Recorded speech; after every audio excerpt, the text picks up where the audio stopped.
오늘 우리는 어린이 주간을 맞이해서 우리가 어떻게 어린이들을 대했으며 어떻게 자녀들을 키웠는지 한번 돌아봐야 될 줄로 압니다. 저희 교회에 특별한 것이 있다면 성교원입니다. 지금도 저희 성교원은 아이들이 잘 자라고 있습니다. 성교원을 시작한 지가 한 33년 정도 된 것 같아요. 34년 정도 된 것 같아요. 그런데 목회하면서 성교원이 몇 명 안 돼도 소풍만 가면 제 아내하고 항상 따라갔습니다. 그런데 어느 날 따라갔더니 어떤 분이 저한테 질문을 해요. 목사님의 자녀 셋이 성교원 다 졸업했는데 왜 계속 성교원 소풍에 오십니까? 그래서 왜 오면 안 되느냐? 나는 이 성교원 아이들 다 우리 아이들로 생각을 하고 내가 따라다닌다. 그런 얘기를 했어요. 이상하다는 눈으로 이렇게 보더라고요. 질문한 사람이 여기 있을 수도 있을 겁니다. 그것이 오늘 우리 청소년들에게, 성교원 졸업생들에게 얼마나 큰 유익을 준지 모릅니다. 오늘 이 제자들 보면은 아이들이 예수님께 오는 것을 꾸짖었습니다. 마가복음 10장 13절에 사람들이 예수께서 만져주심을 바라고 어린 아이를 데리고 오매 제자들이 꾸짖거늘 그랬거든요. 데리고 오는 부모는 어떤 마음일까요? 부모 입장에서는 아이들을 볼 때 태의 열매는 하나님이 주신 상급이고 하나님이 주신 기업이다. 정말 사랑스럽다. 누가 뭐라 그래도 예수님에게 가서 기도 좀 바쳐야 되겠다라는 생각을 하고 오는 겁니다. 이게 부모 마음입니다. 그런데 제자들의 마음은 그 아이들을 보면서 귀찮은 존재로 받아들이는 거예요. 아이들의 외모를 봐도 아이들은 작고 혼잡스럽고 말귀도 못 알아듣고 경제적인 능력도 없고 당장 오면 짐으로만 느껴지는 것이 아이들입니다. 사랑이 없는 사람이 아이들을 보는 사람은 고역일 것입니다. 그래서 어떤 사람 아이 보라 그러면 차라리 일한다고 도망가는 사람도 있다는 거예요. 아이들은 짐스럽게 느껴지는 거죠. 그래서 아이들을 데리고 오면 제자들이 꾸짖었다는 거죠. 너희가 오면 분위기 망친다. 그러나 부모님들은 그 아이가 사랑하기 때문에 생명처럼 소중하게 여기는 겁니다. 누가 뭐라 그래도 그 아이를 사랑하고 어떻게 하든지 주님을 만나게 하려고 몸부림치는 거죠. 그런데 제자들은 꾸짖었지만 예수님은 이 환경을 보고 어떻게 말씀하셨습니까? 마태복음 10장 14절에 보니 예수께서 보시고 노하시어 이르시되 어린 아이들이 내게 오는 것을 용납하고 금하지 말라. 하나님의 나라가 이런 자의 것이니라 라고 얘기를 하고 계십니다. 아이들이 오는 것을 금하지 말라. 하나님의 나라는 이런 자의 것이니라. 왜 그럴까요? 아이들은 순수합니다. 아이들은 믿음은 그대로 믿습니다. 아이들은 부모님의 품을 요새로 생각을 합니다. 아이들은 따지지 않고 부모님을 그냥 닮아갑니다. 아이들은 편견이 적습니다. 자연계에 일어나는 것들을 보면서 기뻐하고 솔직하게 표현합니다. 그게 아이들입니다. 사람에게 대한 신뢰도 아이들은 참 높습니다. 여러분, 우리가 아이들은 부모님을 비판하지 않고 닮습니다. 부모님 언어를 담고 습관을 담고 신앙을 담고 모든 것을 다 닮아가 버리는 거예요. 그런데 제가 어린이날이 돼서 이렇게 생각하면서 나는 저 나이에 어떻게 됐는가 봤더니 우리 어머니가 예수를 안 믿으셨기 때문에 저의 신앙에 영향을 전혀 끼치지 않았습니다. 그냥 학생 때 교회 가려고 그러면 가지 말라 소리밖에 안 하셨습니다. 신앙생활 하는 방법 전혀 안 가르쳐줬습니다. 또 우리 아버지께서 일찍이 3살 나서 가셨기 때문에 가정생활하는 것도 전혀 안 가르쳐줬습니다. 한편 우리 어머니가 저에게 신앙의 영향을 안 줬다는 것은 어떤 의미에서 다행스럽기도 한 것입니다. 왜요? 우리 어머니가 신앙이 좋았다면 제가 배울 게 있었겠지만 만약에 신앙이 조금 나이롱이었으면 큰일 날 뻔했잖아요. 여러분 손잡고 아이들 오잖아요. 예배 시간에 늦게 오면서 아이들 손잡고 오면 걔도 엄마 되면 애 꼭 신앙생활 할 때 예배 시간 늦게 데리고 올 겁니다. 그런데 어머니나 아버지 영향 받은 게 아니고 교회 나와서 성경 보면서 신앙생활 이렇게 해야 되는구나. 목사님 설교 들으면서 신앙생활하고 신앙생활 잘하는 분의 영향을 받아서 신앙생활을 하는 거예요. 여러분 부모가 신앙생활 잘못하게 되면 아이들은 성경도 모르는 상태에서 부모 신앙 그대로 닮아가지고 가는 거예요. 여러분 우리 부모님들 긴장 좀 합시다. 마가복음 10장 35절에 보니까 내가 진실로 너희에게 이르노니 누구든지 하나님의 나라를 이 어린아이와 같이 받들지 않는 자는 결단코 그곳에 들어가지 못하리라. 어린아이. 신앙의 위인들을 가만히 살펴보면 다 어릴 때에 회심을 한 사람들이 많습니다.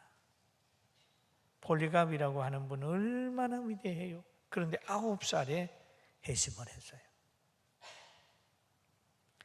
이삭 왈츠라는 사람도 9살에, 미국의 부흥사 조나단 에드워드라는 사람은 7살에 개종을 했다. 회심을 했다. 주님 만나는 체험을 하는 겁니다. 이 조나단 에드워드라는 목사인 아버지 밑에서 자라서 청교도의 경건을 훈련받아 6살 때 라틴어를 배우고 11살에 자연계를 관찰한 논문을 쓰기도 했다. 너무 귀하지 않습니까? 그 7살이 뭘 할까? 9살이 뭘 할까? 그러지만 그때에 주님 만나면 위대한 사람이 되는 거예요. 할렐루야. 저는 선교원 33년 하면서 아이들을 이렇게 봅니다. 그때 하나님이 저에게 비전을 줬어요. 이 아이들이 크면 한국과 우리 교회를 변화시키리라는 생각을 가지고 개척할 때 어려운 상황에서 예배당만한 공간을 임대해가지고 선교원을 하는 거예요. 선교를 하면 1년이 되면 200만 원씩 빚이 집니다. 월세 내야 되고 교사들 같이 생활비 줘야 되고 하면 빚을 져요.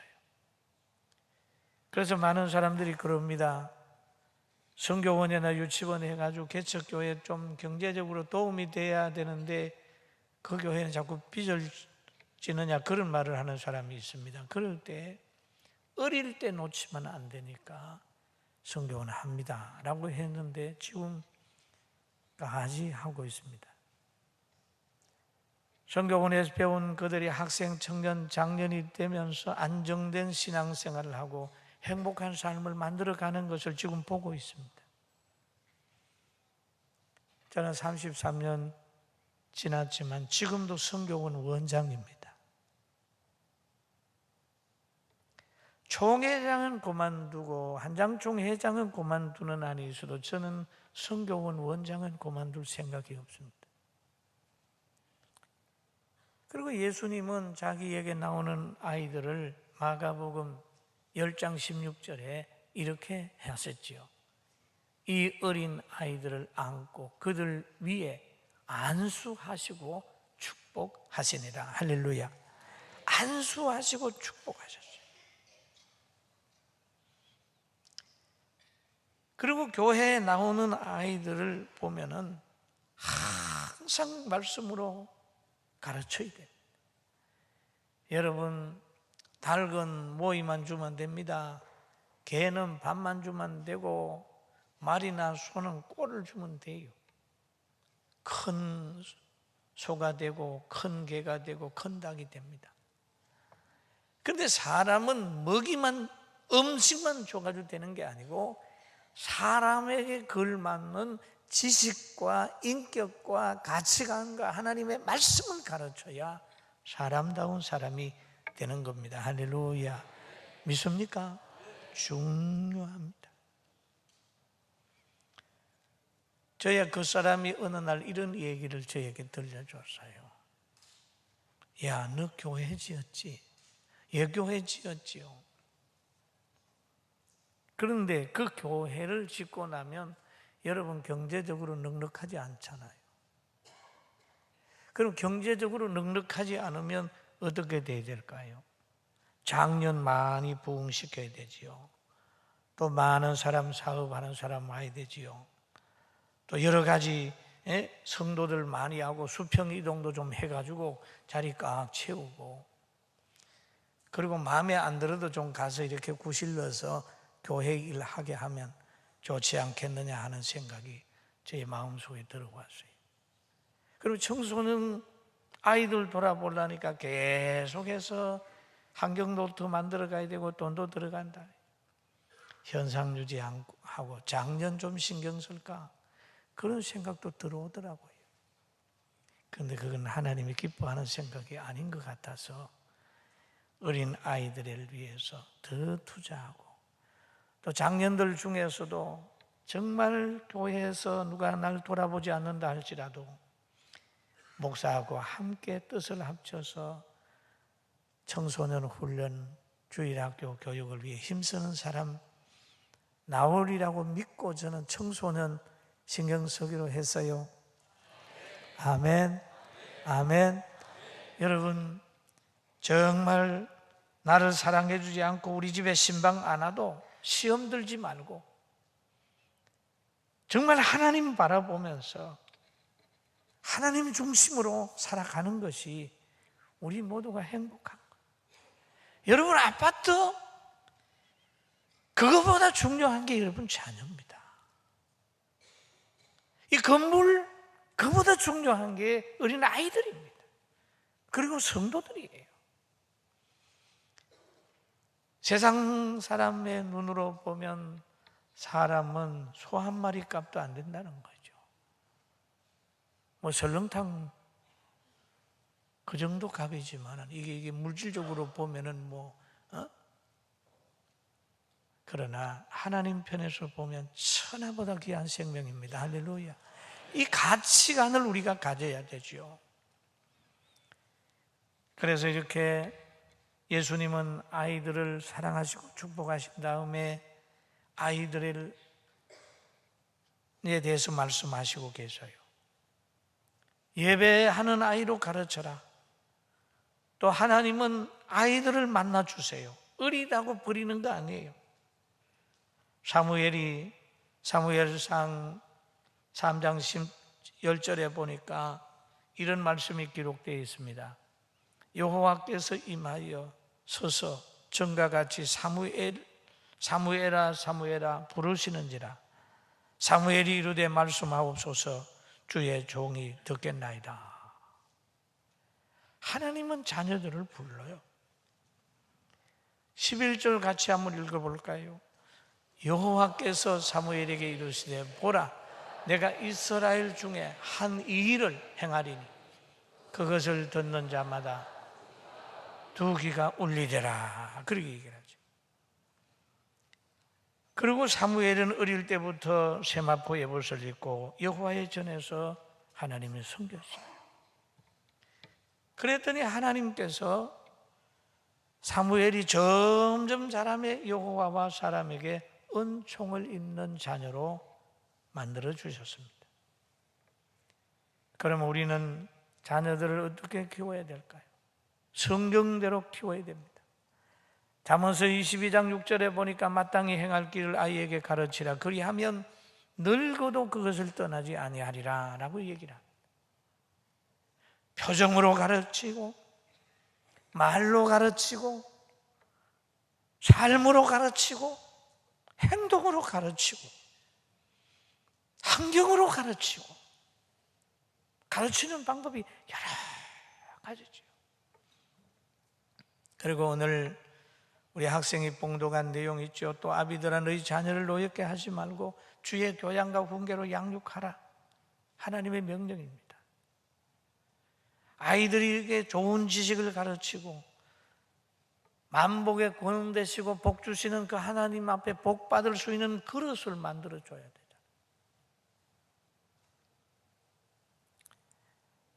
마태복음 5장 18절에 보니까 이렇게 기록되어 있죠. 한번 읽어봅니다. 진실로 너희에게 이르노니 천지는 율법은 1.1핵이라도 결코 없어지지 아니하리라. 다 이루리라. 그럼 율법을 알려주고 하나님의 말씀으로 무장하면 변함없는 말이기 때문에 인도에 가든지 영국에 가든지 중국에 가든지 미국에 가든지 이스라엘에 가든지 이 말씀은 변하지 않습니다. 성경은 그대로입니다. 2000년이 지난 지금도 그 말씀은 변함이 없습니다. 이것을 아이들에게 가르쳐주자. 그리고 예수님도 마태복음 7장 24절에 말씀하기를 그러면 누구든지 나의 이 말을 듣고 뭐라고 그랬죠? 행하는 자는 그 집을 반석 위에 지은 지혜로운 사람 같으니 비가 내리고 창수가 나고 바람이 불어 그 집에 부딪히되 무너지지 아니하나니 이는 주초를 반석 위에 놓은 까닭이요 라고 했습니다. 오늘 우리가 2부 예배도 5, 6학년과 함께 예배를 드리고 오늘도 어린이들과 함께 예배를 드립니다. 저는 이 나이에 중학교 간다는 소망이 없었어요. 너무 시골에서 살고 가난했기 때문에 아이들은 다 초등학교 나오면 중학교 간다는 소망이 있었지만은 저는 5학년, 6학년에 중학교 가는 소망이 없습니다. 그 당시만 해도 부잣집 아이들이 가는 거예요. 그러면 해야 되는 것이 우리 어머니 밑에서 있었기 때문에 그냥 꼴이나 배로 다니고 나무나 하러 다니고 정말 형편없이 살았습니다.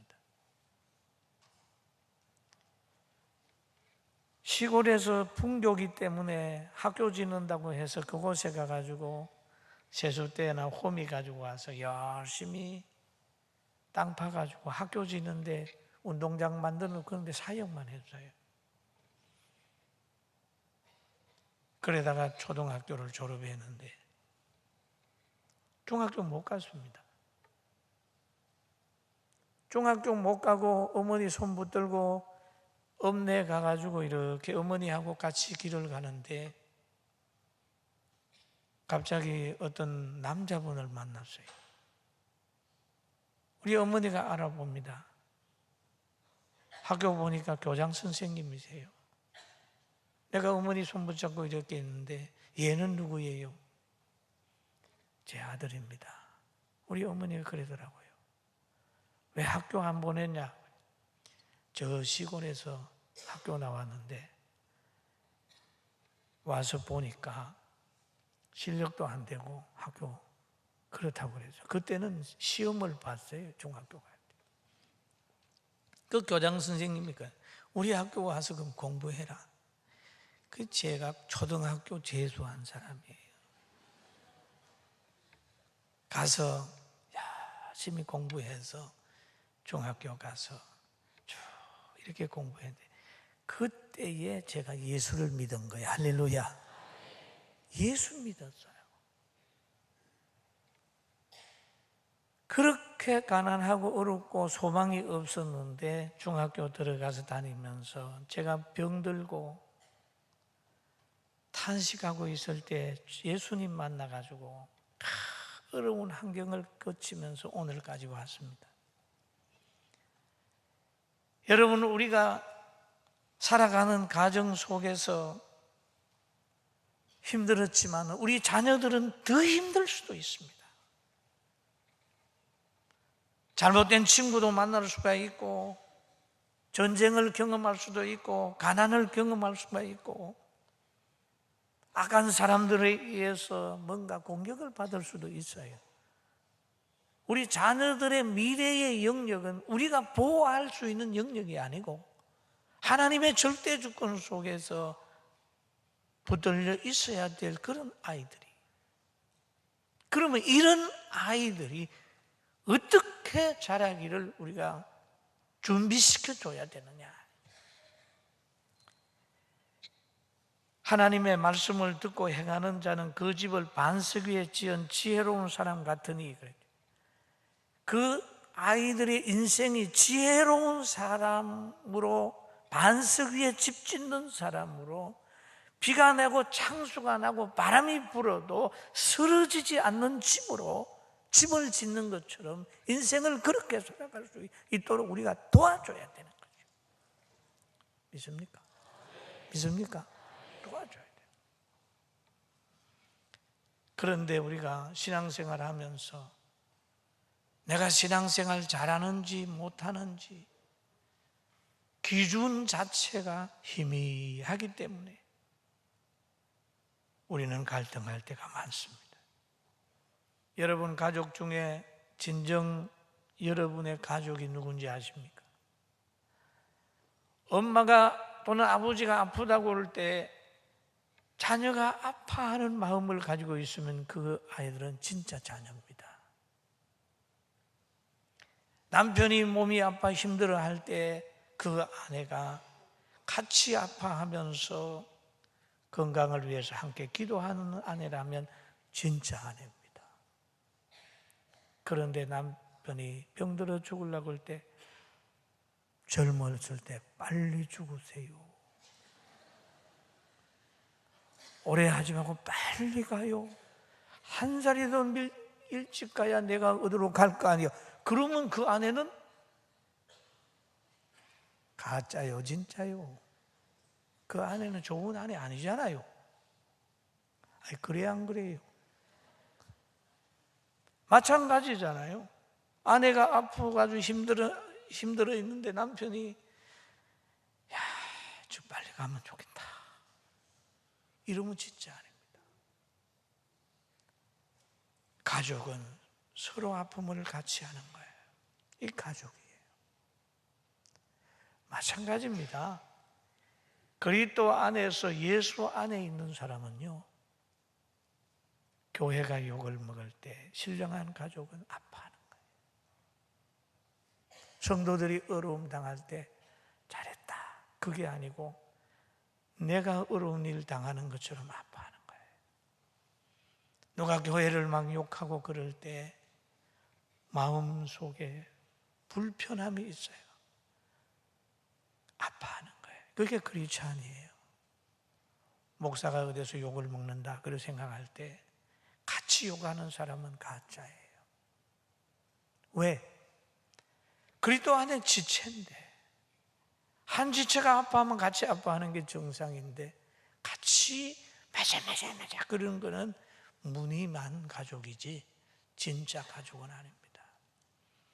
그리스도 안에 있는 사람은 그리스도에 속한 사람이나 그리스도의 이 교회가 어려움을 당할 때 그거를 보호하려고 몸부림치는 거예요. 이게 지금 성령으로 하나 된 사람이요, 성령 안에 있는 사람의 심성입니다. 할렐루야. 아멘. 여러분 한번 여러분을 조사해 보세요. 교회 어려운 것을 보고 막 좋아하는 건 그건 사탄이에요. 다른 교회가 어려운 일 당한다 할지라도 하나님 편에서 보면 다 한 교회인데, 한 성도인데, 한 자녀인데 하고 안타까워하는 게 정상입니다. 할렐루야. 여러분 하나님의 말씀으로 자녀를 가르쳐야 낙심병 걸리지 않습니다. 자살병 걸리지 않습니다. 우울증 걸리지 않습니다. 미움병 걸리지 않아요. 반석 위에 세워놔야 됩니다. 지금 얼마나 자살병이 많이 돌아다닙니까? 그 병에 걸려버리면 아무리 잘 키워놔도 하루아침에 무너져.